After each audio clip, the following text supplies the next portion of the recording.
इस खास विश्लेषण में स्वागत है the psychological warfare of trading professionals versus retail amateurs. आज हम वित्तीय बाजारों के उन छिपे हुए मनोवैज्ञानिक पहलुओं को डिकोड करने वाले हैं जिन्हें अक्सर बिल्कुल नज़रअंदाज कर दिया जाता है। ये पूरा का पूरा विश्लेषण मशहूर ट्रेडिंग कोच मार्क डगलस के सीधे अनुभवों पर आधारित है। तो चलिए बिना किसी देरी के सीधे मुद्दे पर आते हैं। सबसे पहले इस एक बहुत ही गहरे रहस्य को सुलझाने की कोशिश करते हैं। आखिर वो क्या चीज़ है जो लगातार जीतने वाले प्रोफेशनल्स को उन रिटेल ट्रेडर्स से पूरी तरह अलग कर देती है जो अपना सब कुछ गवा बैठते हैं। जरा सोचिए, दोनों एक ही मार्केट में बैठे हैं, बिल्कुल एक जैसे चार्ट्स देख रहे हैं और दोनों के माउस क्लिक करने का तरीका भी बिल्कुल एक समान है।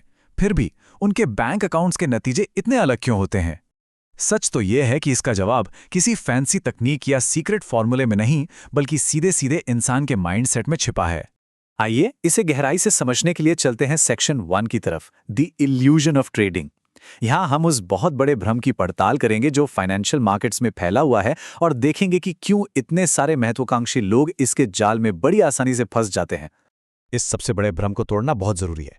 देखिए, एक तरफ है फिजिकल स्किल, बस कंप्यूटर पर एक माउस क्लिक करना या अपने ब्रोकर को फोन लगाना। सच कहें तो ये इतना आसान है कि कोई बच्चा भी कर ले। लेकिन दूसरी तरफ है साइकोलॉजिकल स्किल, यानी बिना किसी हिचकिचाहट, बिना किसी अंदरूनी संघर्ष और सबसे बढ़कर बिना किसी डर के अपने सिस्टम को एग्जीक्यूट करना। एक ट्रेड लगाने की ये जो अत्यधिक शारीरिक सरलता है ना, यही असल में उस भारी मनोवैज्ञानिक बोझ को छुपा लेती है जिसका सामना डर को मैनेज करते समय करना ही पड़ता है। अब बढ़ते हैं सेक्शन 2 की ओर, एनाटॉमी ऑफ अ डिजास्टर। चलिए देखते हैं कि ये मनोवैज्ञानिक कमजोरी कैसे असल जिंदगी के भयंकर परिणामों में बदल जाती है। इसके लिए हम 1980s के दशक के सिल्वर मार्केट की एक बहुत ही खौफनाक और सच्ची घटना का विश्लेषण करेंगे। तो ये एक भारी सिल्वर स्क्वीज की दर्दनाक टाइमलाइन है। होता क्या है कि सिल्वर को $9.75 प्रति ऑन्स पर खरीदा जाता है। उसके बाद मार्केट में सिर्फ 20 सेंट की एक बहुत ही मामूली गिरावट आती है, बस 20 सेंट। लेकिन इस छोटी सी गिरावट से ऐसा पैनिक मचता है कि ब्रोकर एक बहुत ही महंगी हेजिंग की सलाह दे डालता है। अंततः अत्यधिक डर और घबराहट के कारण वह बिल्कुल सही पोजीशन क्लोज कर दी जाती है। और फिर अगले ही पल से मार्केट लगातार 30 दिनों तक लिमिट अप हिट करता रहता है और कीमत सीधे $49 तक पहुंच जाती है।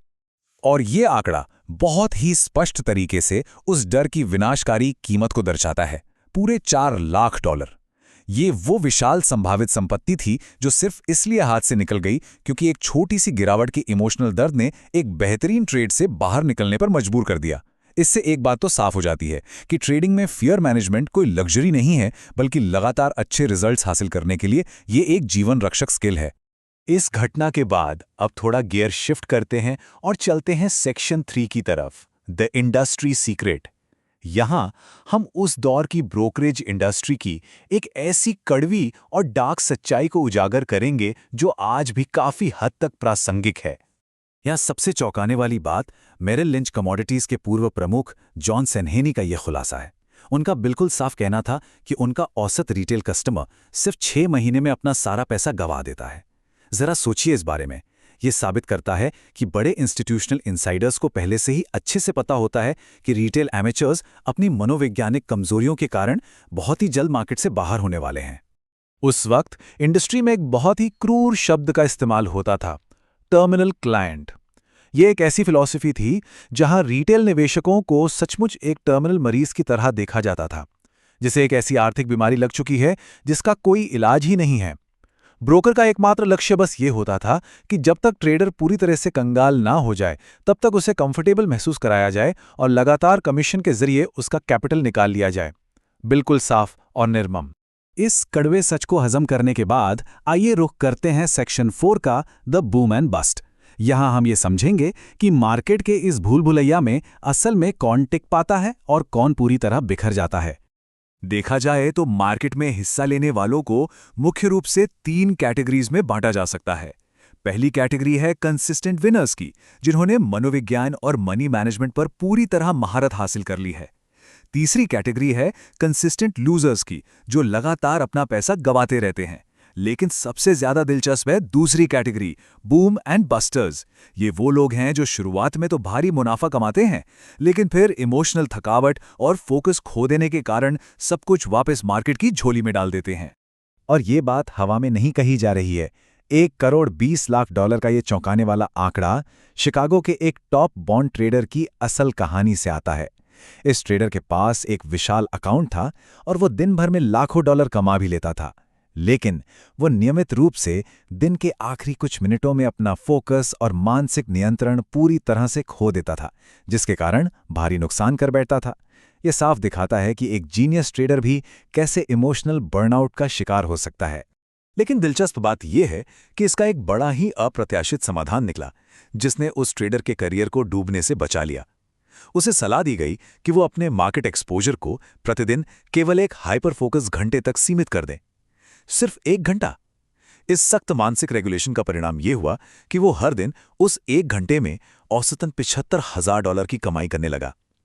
यह साबित करता है कि मार्केट में बस बैठे रहने से ज्यादा महत्वपूर्ण यह है कि आप जितने समय मार्केट में हैं, आपका मानसिक संतुलन कितना मजबूत है।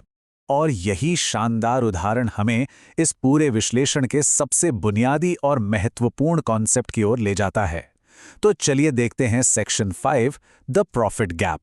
ये एक ऐसी साइकोलॉजिकल बीमारी है जो लगभग हर नए मार्केट पार्टिसिपेंट को अंदर ही अंदर दीमक की तरह खाई जाती है। तो आखिर ये प्रॉफिट गैप है क्या? आसान शब्दों में समझें तो ये किसी भी ट्रेडिंग सिस्टम की अधिकतम क्षमता और असल में कमाए गए नतीजों के बीच का एक बहुत बड़ा और दर्दनाक अंतर है। मतलब दुनिया का सबसे बेहतरीन और अचूक सिस्टम होने के बावजूद अगर उसे एग्जीक्यूट करते समय हाथ कांप रहे हैं, घबराहट हो रही है या एंग्जाइटी हावी है, तो उस सिस्टम का पोटेंशियल कभी भी हकीकत में नहीं बदल पाएगा। सिस्टम परफेक्ट हो सकता है, लेकिन इंसान नहीं। और ये बिंदु इस पूरे विश्लेषण का सबसे अहम टेकअवे है। इस बात को समझना बहुत जरूरी है कि कोई भी व्यक्ति इस प्रॉफिट गैप को और ज्यादा मार्केट डेटा इकट्ठा करके, दर्जनों नई किताबें पढ़कर या चार्ट्स पर नए नए इंडिकेटर्स लगाकर कभी नहीं भर सकता। बिल्कुल नहीं। ये गैप केवल और केवल साइकोलॉजिकल कंट्रोल हासिल करके ही भरा जाता है। बाहरी मार्केट को जीतने का सपना देखने से पहले इंसान को अपने खुद के मानसिक परिदृश्य को पूरी निर्ममता से जीतना होता है। अब हम अपने अंतिम और सबसे महत्वपूर्ण पड़ाव की ओर बढ़ते हैं, सेक्शन 6, मास्टरिंग द माइंड। यहां हम समझेंगे कि इस मनोवैज्ञानिक युद्ध के मैदान को असल में कैसे देखा जाए और इसके लिए अपने दिमाग को कैसे ट्रेन किया जाए। इसे समझने के लिए बास्केटबॉल की ये एनालॉजी एकदम सटीक बैठती है। जरा सोचिए, एक प्रैक्टिस सेशन के दौरान फ्री थ्रो मारना कैसा होता है। शारीरिक मोटर स्किल्स का उपयोग होता है, लेकिन बिना किसी बाहरी दबाव के। अब उसी फ्री थ्रो को एक प्लेऑफ गेम के आखिरी सेकंड्स में मारने की कल्पना कीजिए, जब स्कोर बिल्कुल टाई हो। शारीरिक हरकतें बिल्कुल वही हैं, वही हाथ, वही गेंद, लेकिन उस वक्त डर और तनाव अपने चरम पर होते हैं। और यही वो साइकोलॉजिकल प्रेशर है जो असली प्रोफेशनल्स को उन लोगों से अलग करता है जो दबाव में घुटने टेक देते हैं। सच तो यह है कि मार्केट में एक विनिंग ट्रेड लेना बिल्कुल उस प्लेऑफ फ्री थ्रो को मारने जैसा ही है। इस विश्लेषण को समाप्त करते हुए एक बहुत ही गहरा सवाल उभर कर सामने आता है। निरंतर और बेहतरीन वित्तीय परिणाम हासिल करने में सबसे बड़ी बाधा आखिर है क्या? क्या वो ये अस्थिर और अनप्रेडिक्टेबल मार्केट है, या फिर एक untrained mind? High stakes performance में असली मास्टरी हासिल करने का राज इसी सवाल के जवाब में छिपा है। अब समय आ गया है कि इस मनोवैज्ञानिक युद्ध को जीतने के लिए एक बिल्कुल नया नजरिया अपनाया जाए।